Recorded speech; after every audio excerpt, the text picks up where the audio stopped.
I'm so glad you are here today with me, all the way from Canada, straight up from San Diego, basically, as you mentioned. You are the CEO of Othersphere, I am Robert indeed. Murphy. Thank you for being here. What are we solving at Othersphere as it relates to, let me look here, impactful solutions for hard global problems relative to energy access? Is that correct, would we say?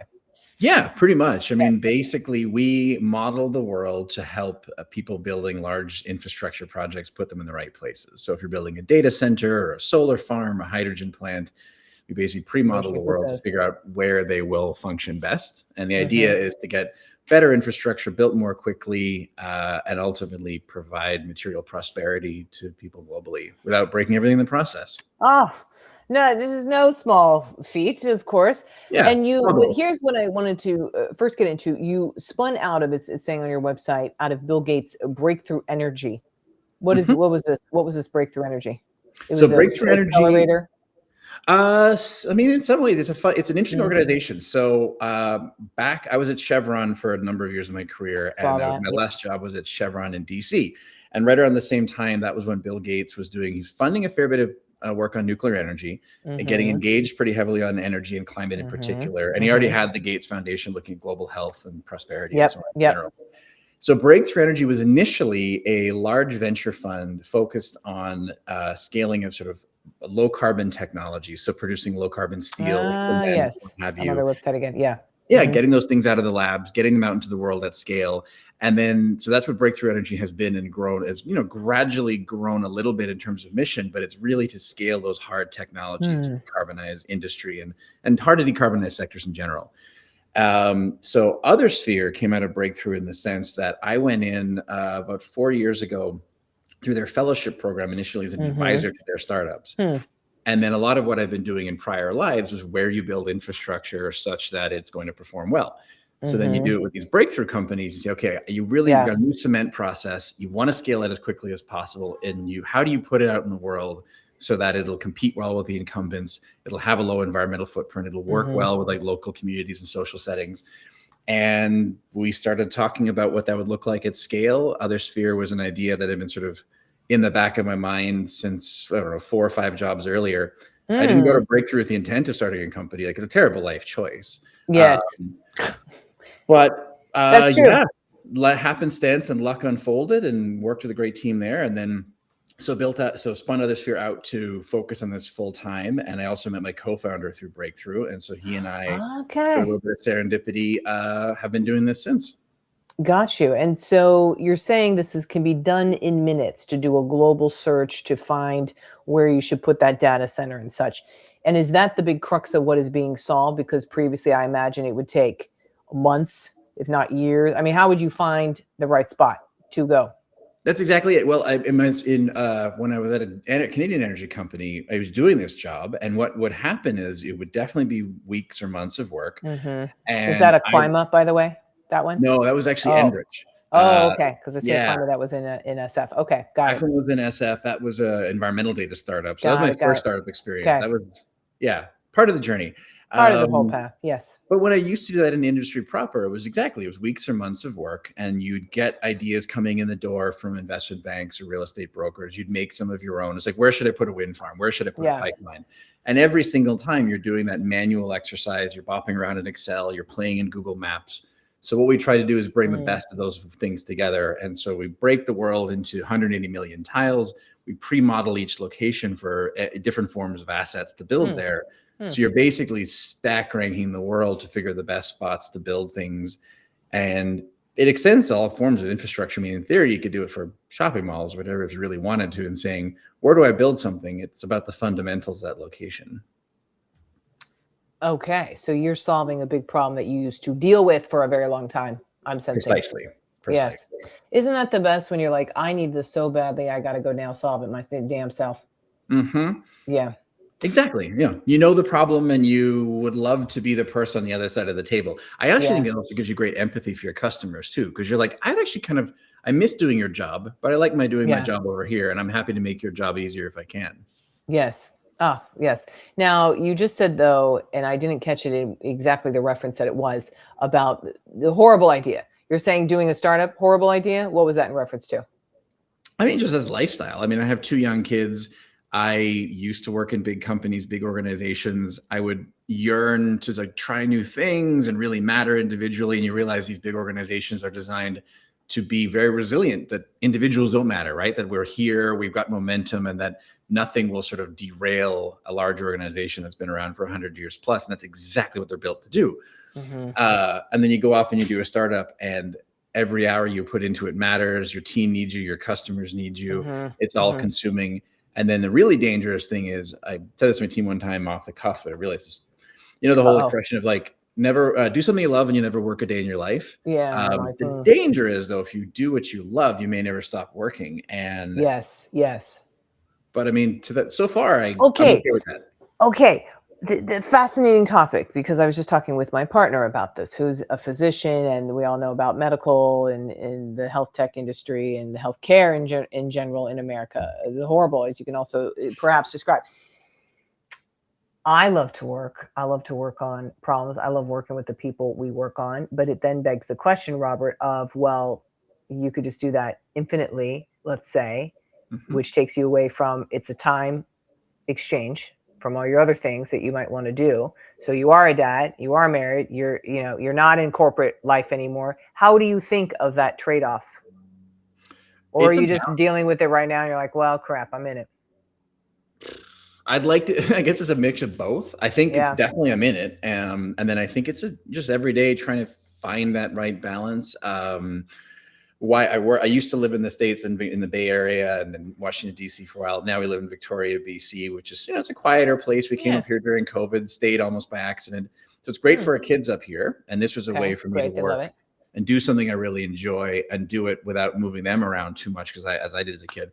So I think you just try to find that balance the whole way through. But I think it is, when people talk about, the life of founders and the exhaustion for it, like it's a real balancing act. And I think it's easy to fall off on one side of the track or the other and work too much or work too little. And especially if you're dealing with whether it's health tech or climate tech and sort of big problems that really don't have a resolution. You can't cure everybody. You can't, snap your fingers and solve climate. So you need at a certain point to just be able to hit pause and go away and try to turn it off a little bit. Yeah. So what materially do you do for that then? To turn off? Yeah. I don't know. And how old are your kids, by the way? 7 and 9. Okay, so little. Yeah, exactly. Self-functioning, but little. Precisely. They're right in that in-between period, which is also the nice period you don't want to miss. So yeah, right. Because they put on their own shoes. They know how to pack their own lunch. Maybe they're doing the things. They still kind of like you. They like you. They're not teenagers yet. So I think that I need to do more. Honestly, I think to sort of step back and take a break. I used to do more in terms of like hike and bike and surf and ski, and all those have kind of fallen by the wayside a little bit with work and parenting. So I have a kind of 2-stage life right now, work and parent, and I think it bring some third stages back. And what do you do currently at all? Like I'm going to talk about like your week to week or like day to day. I'm like, here's how I set a pause, or here's how I have a boundary.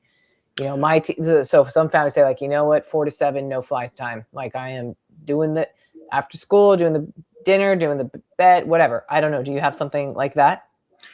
Sort of. I think, again, it's a work in progress. My co-founder is in Germany. And so I think by way of time zones, and I'm on the Pacific time. That's fun. Yeah. So we have a few hours of overlap a day. So what we do is we try to ration it so that I used to get up very early to have more time with him, and he would be working very late, more time with me or our customers. And we've tried to tighten that window. So like he has hard stops around when he puts the kids to bed. I have hard stops in the morning, or hard starts, I should say, where like I get them out the door, feed them breakfast, spend the time with them, and then move over and change gears. And so that helps a little bit. And he's also a parent, it sounds. So you both are kind of in the trenches on it. How is that, by the way, having a co-founder who's also a parent? I would imagine helpful, because you both get the onslaught that having young kids is sometimes, the demand, I should say. Our entire team actually has kids. Well, one of the last person on our team, he just had a baby, and so now we're all sort of all kidded. Wow, all kid, all the way. it's just different. I think everybody gets it. I think it's a hard to describe to yourself. Like if I could explain my life to myself pre and post kids, I don't think the pre version would get it. I think he had to just kind of go through it and figure it out and see it.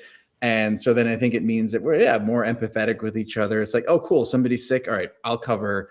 You want to meet later because you got somebody, throwing up in the other room. All right, go deal with that. We can solve it. And so I think someone's in the ER. Okay, got you. Yeah, Yep. yeah. Yep. It gets to that point, then go do you. And so I think Yeah. it's empathy inducing because we're all a little tired and all a little sort of trying to just do right. We're doing our best. Exactly. Right? Exactly. Gosh, well, we are. Okay, that is good. Some good insight. We have a lot of parents here at BAM, and yes, when they rely on you and they just have you, my God, you're it. Your first line of defense. Yeah. And it puts everything else a little bit in perspective. Like I would say so. Yeah, the startup is like, what are you trying to do for them and the world around them? But I think personal goals change after you have kids. But it's also why I started doing what I was doing. We had our daughter, who's now 9. I was working in industry at the time, and that was part of the reason I left. Just came along. I was like, I grew up around the energy sector. I'm totally sold on all the sort of necessity and talking points and positive impact of energy and access to energy. Yes. But I think the sector can evolve. And I was trying to do that more and more from the inside. Then eventually I realized, I think partly because she came along, that I want to do it more directly and just focus on that. And then I had this idea in my mind where, the kids bring the parents in, you show off your parent, and my mom's an astronaut, my dad's an accountant, whatever. And I had this vision of I'd go in, I'm like, well, hey kids, I'm in big oil, but I'm doing my best, and I'm like doing the change my dad. And and then she never actually brought me in for any parent things yet, but my son did a while ago. He was in grade 2.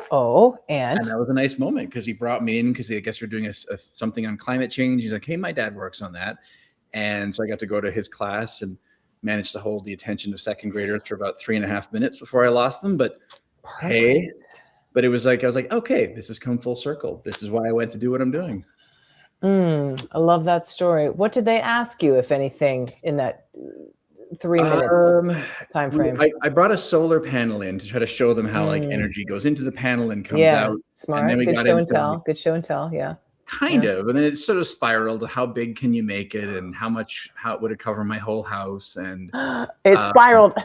And then I passed it around, and then it was yelling. And so yeah, it was a good start, and they seemed to get it. But for a second grader, it was as good as you could have hoped for. I have a lot of respect for second grade teachers in terms of. I do not know, and that's why I love watching Abbott Elementary, the wonderful hit show that's gotten tons of awards and so forth. But like, I do not know how teachers function, which, by the way, if I ever was elected president, I'd be like, the only initiative, one of the only top 5, we're doubling teacher salaries. That's it. Done. We're done with that. We're going to create some good demand. And what that means in the long term, better educated kids. Everything. It would change economically everything. I think we can shave off a couple bombs or whatever we're working with. So anyway, what recently became clear to you, Robert? Good. I'll be honest. It's not the happiest one, but I think working on climate, it's not the happiest thought, but it's like on climate, working on it, that, you go into it hoping you can sort of help collectively steer all of us away from some of the, the trickiest things that are going to happen. But then just, it takes a long time. And the end of the day, like, to solve climate, you have to give people what they want, but do it better, make things cheaper. And that's hard. So I think collectively, we are not going to avoid the worst of climate, and temperatures will rise, and we will have, like down in California, there will be more fires and more sort of, impacts as a result of this. I grew up in Yemen in the Middle East. And so countries like that, I think, will be particularly on the front line of all this. So I think there's a lot of people still doing their best. We're trying to go in the right direction, but we're not going fast enough. And so I think it was a bit of it was probably clear, but maybe just a bit of a reality check saying, hey, you know what, actually, there is no silver bullet for this. It's going to get maybe worse before it gets better. Kind of a downer clarity, I guess, but maybe better to, I guess, know it and talk about it and accept it than pretend otherwise. Do your input for it. Yeah, Go to more exactly. What you can classroom do. sessions. Yeah, do what Yeah, you and can either you do. give up or you keep trying. That's pretty much it with doing anything venture backed. Yeah, or anything in life, really. Like Yeah, anything I hard, agree. either just like it's going to be Anything hard hard. and Yeah, it's gonna be keep hard. trying or not. Yeah. I'd rather minimize regret by the end of life and just be like, you know what, damn, I'm glad I did that. There you go. Exactly. Or I always figure if you're happy with where you are, then even the bad things that happen are part of that path. So like, For sure. why have regrets? They're all Why bad have things were not meant to happen, but like bad things were there for a reason. They got you where you are. It's part of the story. It's part of the story and the drama. Exactly. Exactly. Okay. Is there a hack and unlock, Robert, you've seen in, let's say, this last quarter, like for you personally, for you in the business, like, oh, we implemented this and wow, it really changed how my team dynamics worked or whatever it may be? Just curious. We were we have a very big data platform underneath the hood of everything we do. And then about not only maybe 9 months ago, we started using generative AI in a meaningful way for like client facing things and our products. And then now a lot internally as well. It's an interesting experience. It's an interesting sort of get how we, because you make a lot of noise and hopefully you can sift out of all that noise, some good code, some good work. And so I don't know. I actually think that's a work in progress. I think for us, like the AI hack is figuring out how to have AI be more help than hurt in terms of our internal work and how we can move faster and not just make more volume of work, but actually not get product out the door. Yes. But no, I guess in general, honestly, hack wise, I think in some ways I try going back to your question about balance. I try not to hack too much or try to think about life hacks too much because I feel like it's a way to, we are just trying to shave more off and be busier and busier and do more and more. Isn't it amazing how time is filled, Robert? It's always filled. I think about this all the time of like, oh, you just check off more things and you think like, yeah, I'll have more time. And I'm like, but magically there's just more things to do. Fill it up. Right. Exactly. And so like hacking paradox. Yeah, like having package delivery, hacking package delivery so things get to you faster and faster and faster is kind of exhausting for everybody. For you getting them, for people delivering them, and maybe slower is okay. And if it doesn't get there, if it's late, it's just part of the story, kind of part of the adventure of how you got the little knickknack in your hand in the first place. And so, yeah, hacking for hacking's sake. Yeah, maybe. Maybe your hack is slow down. Yeah, and think a little bit. Think a little bit. Going fast for the sake of fast is a recipe. It can work, but it can be a recipe for trouble, especially in energy. Well, it also is. This is like a physics thing. It's just faster momentum, so it's only going faster. So yeah, you should stop, basically. Yeah. Okay. Back to Othersphere, and we can get into a little bit on that as we kind of wrap up on this. Tell us a little bit more on just the technology and the stack of this. So let's say I'm a client. I want to build a data center. I'm thinking of putting it in North America. I go on, and what happens? Well, there's two things that we do that are pretty unique. So one, by having all these little square kilometer tiles, by pre-modeling all of North America, if someone has a location in mind, well, then we can take them there. We can also show them, is that like the best location? So we have a comparative view to everywhere. Because just because someone came to you with a field that hey, you should build a data center here, like, and they've got a big empty field, is it the best empty field? Will it work for all the right reasons? So then that's one piece, and then sort of search and comparison, and then the other is these reports we create. This is where the generative AI comes in, where so we go really deep and we give them in hours what would have taken months of a clear view of, can I build this data center here at this location? And it's getting into all the details of the fundamentals, the power prices, the natural gas prices, the grid carbon intensity, and so on. But also things like permitting challenges, community sentiment, all the squishier things that never actually really community sentiment. Yeah, like, because I mean, you need to. Smart developers think about this sort of stuff. They know, like, it's got to make sense for everybody involved. And so we help them. We give them that very deep diligence very quickly. And I think those are the two main things: is sort of search fast, find the right locations in a comparative sense, and then really do detailed diligence to understand if it actually looks as good, if it's as good as it looks from the outside. As good as it looks from the outside. Yes, I'm sure. Or I would say, I would bet that when you were doing this the analog way, there were surprises that you came across. You're like, holy cow, what the heck with that? Yeah. Yeah, absolutely. I mean, because usually what you'd end up doing is you do the Excel piece first, the financial modeling. Oh, we can make some money here. And it might be months before community teams or environmental teams, or the treasury department is wheeled in. And then some of them might look at it like, no, that's not going to happen. There's a X, Y, or Z, like huge red flag right in the middle of this idea. And if you had known that months earlier, you would have saved everybody a lot of drama. Well, saving drama, Robert, is part of what you're delivering and offering to people in the world. I appreciate you being on today. I appreciate the understanding and having a team that has all kids, because in a way, it's like they're dealing with their own little pods of chaos. So everyone understands chaos, and that's great. I bet that's good for just natural understanding of how a startup is. It's your own other chaos cycle and sphere. Yeah, you got your own little startup at home, and then you're trying to And you work at the other startup with adults. Different fun. Different fun. Interesting life choices. Interesting life choices. But it's fun. Interesting life choices, but I like it. Robert, thanks for being on today. This was great. Beck, thanks very much for having me. I appreciate it. You're welcome.